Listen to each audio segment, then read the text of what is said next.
Hey guys, welcome to JEE advanced revision series. और इसमें जो हमारा अगला क्वेश्चन है वो फंक्शन चैप्टर से है। क्वेश्चन मल्टी करेक्ट है जो कि जेईई एडवांस 2015 में आया हुआ था। हमारे पास दो फंक्शन दी हुई है एफ एक्स गिवन है। F X is equal to sine of pi by 6, फिर से अंदर में साइन ऑफ पाई बाय 2, फिर से अंदर में एक साइन, और ये डिफाइंड है for all real value of x. Similarly एक और फंक्शन दी हुई है g x which is equal to pi by 2 into sine x, और ये भी डिफाइंड है फॉर ऑल रियल नंबर। अब उन्होंने बोला है एफ ऑफ जी का मतलब होता है एफ ऑफ जी एक्स, जो कि एक कंपोजिट फंक्शन है। जी ऑफ एफ एक्स का मतलब होता है जी ऑफ एफ एक्स। गॉफ का मतलब बेसिकली ये भी एक कंपोजिट फंक्शन है। पूछा गया then which of the following is or are true, कौन कौन सा ऑप्शन सही है। तो जब ऑप्शंस को देखोगे तुम, सबसे पहले उन्होंने क्या पूछा है, उन्होंने पूछा what is the range of F x. Range of F x निकालना है मुझे। कुछ देर के लिए एफ एक्स फंक्शन को ध्यान से देखो। जब एफ एक्स फंक्शन को ध्यान से देखोगे, हमारे पास फंक्शन क्या गिवन है, F X is equal to given है साइन, फिर से अंदर में पाई बाय 6, फिर से साइन पाई बाय 2, फिर से साइन। ओके, इतनी बार साइन गिवन है। अब आराम आराम से सोचते हैं। देखो ये वाला साइन कहां से कहां तक जा सकता है अगर x रियल नंबर होगा, तो मैं बोलूंगा ये वाला चीज -1 से 1 तक जा सकता है। रेंज कैलकुलेट कर रहे हैं हम लोग, तो ये साइन -1 से 1 तक जा सकता है। तो सोचो -1 से 1 तक कोई नंबर जा रहा है, उसमें हम लोग क्या कर रहे हैं, पाई बाय 2 मल्टीप्लाई कर रहे हैं। तो बेसिकली होना क्या है, होना ये है कि अंदर वाली जो चीज है, ये वाली चीज पूरी की पूरी, वो कहां तक जाएगी, तो मैं बोलूंगा -π/2 से π/2 के बीच में रहेगी ये वाली चीज। ओके, अब देखो साइन के अंदर ये वाला एंगल -π/2 से π/2 वाला इंटरवल, हमारे पास साइन का ग्राफ पता होता है, ये ग्राफ होता है साइन एक्स का। तो ये एंगल होता है -π/2, ये एंगल होता है कुछ π/2, ये होता है 1, ये होता है -1। अभी सोचो अगर मैं एंगल -π/2 से π/2 के बीच में लूं, तो साइन की वैल्यू कहां से कहां तक जाएगी, -1 से +1 तक।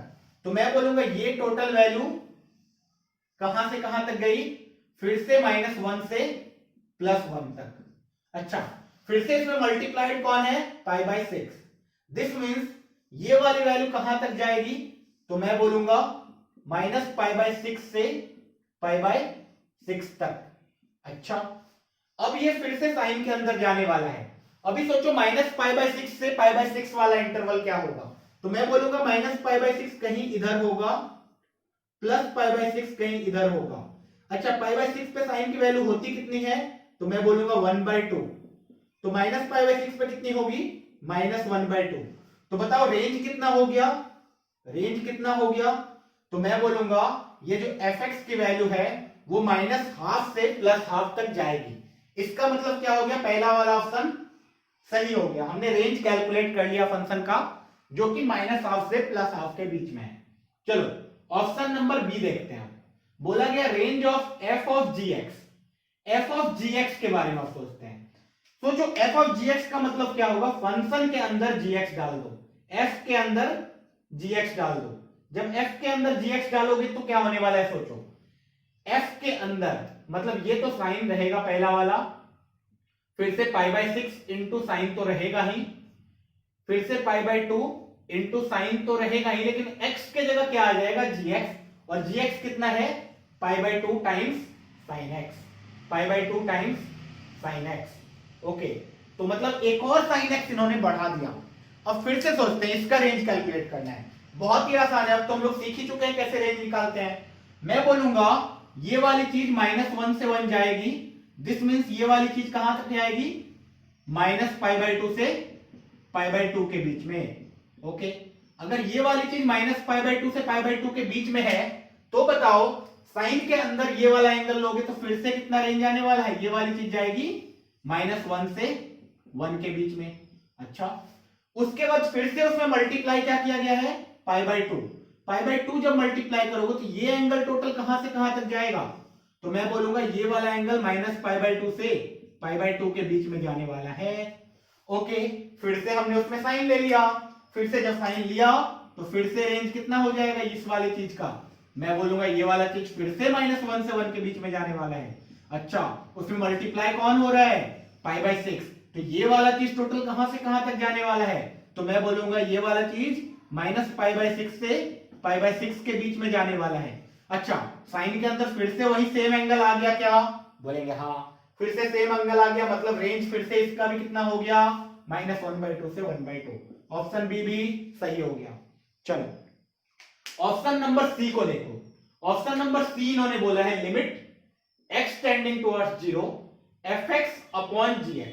पहले तो हम लोग fx अपॉन gx लिखते हैं, क्या होते हैं देखो, जब fx अपॉन gx लिखोगे क्या आएगा, सोचो मेरे पास जो फंक्शन है fx वो है, ऐसे लिखते हैं limit x is tending towards 0, function fx कितना है साइन, उसके अंदर π/6, फिर से साइन, उसके अंदर π/2, फिर से साइन ऑफ x, बस इतना ही है fx upon gx। Upon gx करोगे तो क्या आने वाला है, π/2 टाइम्स साइन x। इसका जब लिमिट कैलकुलेट करोगे 0/0 फॉर्म है, लेकिन क्या ये स्टैंडर्ड फॉर्म से बन रहा है, मैं बोलूंगा हाँ, हमने एक स्टैंडर्ड फॉर्म पढ़ा हुआ है। क्या पढ़ा हुआ है, limit x tending towards 0 sine x upon x की वैल्यू कितनी होती है 1। अच्छा, ये तो स्टैंडर्ड लिमिट है, लेकिन इसी को जनरलाइज हमने कैसे किया था, तो हमने बोला था कि limit x tending towards anything, anything है ना, साइन के अंदर कोई मसाला है और वो मसाला कहां को जा रहा होगा उस एनीथिंग में, 0 को, और सेम मसाला नीचे हो जो कि 0 को जा रहा है, तो इसकी वैल्यू कितनी हो जाएगी 1। अलग अलग मसाला रहा तो 1 नहीं आने वाला है, ठीक है। ऐसा हो सकता है कि अगर a को जा रही है वैल्यू और ये भी 0 को जा रहा है, ये भी 0 को जा रहा है, तो ऐसा कभी नहीं लिख देंगे कि साइन 0/0 1 को जाएगा।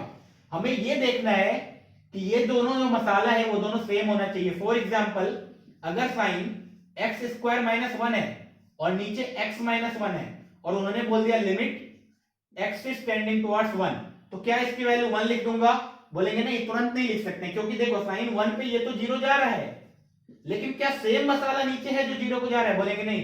तो सबसे पहले क्या करना पड़ेगा, x+1 एंड x+1 ऊपर नीचे डालना पड़ेगा। इससे फायदा क्या होगा, अब ये जो मसाला था सेम मसाला यहां भी बन गया, अब ये वैल्यू कहां जाएगी 1 को जाएगी, तो अब इस वैल्यू को 1 को जाएगी और x = 1 रखेंगे तो 1 + 1 2 आएगी लिमिट की वैल्यू, ठीक है। तो इसी तरीके से यहां सोचना होगा हमें। अभी देखो, सोचने की कोशिश करो, जब x को 0 रखोगे तो क्या मसाला 0 को जा रहा है, क्या मसाला 0 को जा रहा है साइन के अंदर वाला, देखते हैं। मैंने बोला जब x को 0 रखोगे क्या होने वाला है, ये मसाला तो 0 को जा रहा है, लेकिन साइन के अंदर जब देखोगे ये मसाला 0 को गया, ये 0 को गया, तो ये भी मसाला 0 को गया, तो ओवरऑल ये पूरा मसाला 0 को जा रहा है। सेम टू सेम मसाला अगर नीचे होता तो हमारा लाइफ बहुत ही इजी हो जाता। उसके लिए हम लोग क्या करेंगे, हम लोग ये करेंगे कि π/6 sine of π/2 sine of x को डिवाइड एंड मल्टीप्लाई कर देंगे, π/2 साइन ऑफ x। इससे फायदा क्या हुआ, इससे फायदा ये हुआ कि साइन के अंदर जो मसाला था जो 0 को जा रहा था, सेम टू सेम मसाला नीचे में है। दिस मींस ये दोनों मिलके क्या बना लेंगे, एक हो जाएंगे दोनों मिलके, है ना। तो बचेगा मेरे पास क्या, सिर्फ ये और ये। अब इसके बारे में सोचो, ये तो π/6 बेचारा अलग हो गया है, अब फिर से साइन के अंदर 0 जा रहा है कोई चीज, क्या सेम मसाला मेरे पास ऑलरेडी अवेलेबल था, बोलेंगे हाँ ऑलरेडी अवेलेबल था सेम मसाला, तो ये मसाला और ये मिलके कितना बन जाएगा, फिर से 1, तो फाइनली बचेगा कितना, तो मैं बोलूंगा ओनली π/6। तो ये लिमिट भी कितना आ गया π/6, बहुत ही सिंपल। चलो लास्ट ऑप्शन को देखते हैं। बोला है there is an x belonging to R such that g of fx is equal to 1। अभी g ऑफ fx के बारे में हमें सोचना पड़ेगा। g ऑफ fx के बारे में सोचो, g ऑफ fx क्या होगा, g of fx will be equal to g कितना था π/2 sine fx, fx fx fx fx है sine π/6 sine π/2 sine x okay, ये वाली चीज है एफ एक्स। तो जी ऑफ एफ एक्स ये आ गई। अब जी ऑफ एफ एक्स के बारे में सोचो, उन्होंने बोला है कि जी ऑफ एफ एक्स की वैल्यू 1 होगी, अगर इसको 1 से इक्वेट करते हैं तो कोई ना कोई एक्स आ जाएगा। एक काम करते हैं, 1 से इक्वेट करेंगे तो बहुत ही लंबा चले जाएगा। इसका रेंज कैलकुलेट करना क्या बहुत इजी है, हमने अभी तुरंत दो रेंज कैलकुलेट किया, बहुत ही आसानी से कर लिया। मैं फटाफट करता हूं, सोचना मैंने सही किया है गलत।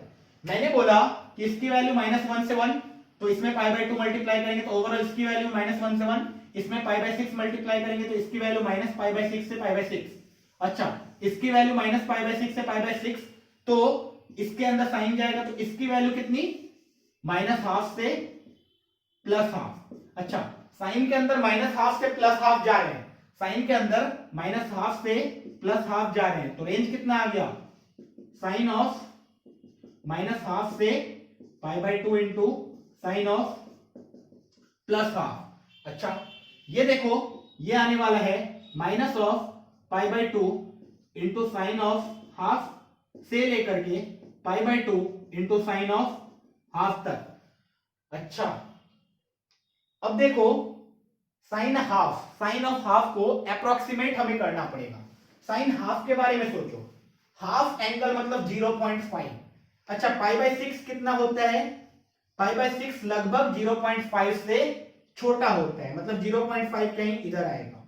अच्छा, 0.5 इधर आएगा, मतलब 0.5 मतलब साइन हाफ की वैल्यू 1/2 से हल्की सी बड़ी होगी, 1/2 से हल्की सी बड़ी होगी। अब उसमें π/2 मल्टीप्लाई करोगे जो कि कितना है, -1.57। अच्छा, इसको 1/2 से बड़े नंबर से मल्टीप्लाई करोगे तो इसकी वैल्यू और आधी हो जाएगी, क्या 1.57 डिवाइडेड बाय 2 टाइप करो, कुछ कितना आएगा 0.73 टाइप अराउंड, है ना। तो ये रेंज आ गया माइनस ऑफ 0.73 से लेकर के लगभग 0.73 के अराउंड। अच्छा, क्या इस रेंज में 1 आता है, बोलेंगे बिल्कुल नहीं। मतलब क्या हुआ कि g ऑफ एफ एक्स के रेंज में 1 है ही नहीं, मतलब g ऑफ एफ एक्स कभी 1 वैल्यू को अटेंड ही नहीं कर सकता है, इसका मतलब ये कभी नहीं हो सकता है। तो बताओ फाइनल आंसर कितना आ गया, A, B and C। So our answer is A, B and C।